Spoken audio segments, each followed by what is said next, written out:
तर असं कधी वाटलं की कबड्डी आपण पुढे न्यावी किंवा कबड्डीमध्येच आपण करिअर करावं, असं कधी वाटलं? खरं म्हणजे माझ्या टीम मध्ये मोठ्या स्टार प्लेअर होत्या, तिथं तुम्हाला माहीतच आहे.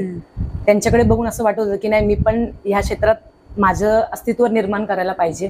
ते त्यांच्याकडे बघून मी शिकत शिकत शिकत आज इथपर्यंत पोहोचले.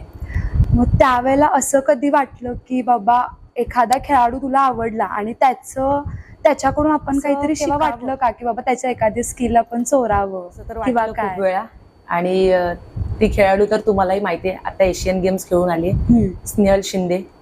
तिच्याकडे बघून मला खूप म्हणजे असं काहीतरी माझी पॉवर वाढते की ताई अशी खेळते, तर मला ताईचे खूप स्किल आहेत, मी तिच्याकडून शिकले, म्हणजे बघून बघून शिकते आणि अजून पण मला तीच आवडते. आणि खरं म्हणजे ताई म्हणजे वयाच्या इतक्या लहान वर्षापासून ताई खेळते, पण तिने स्वतःच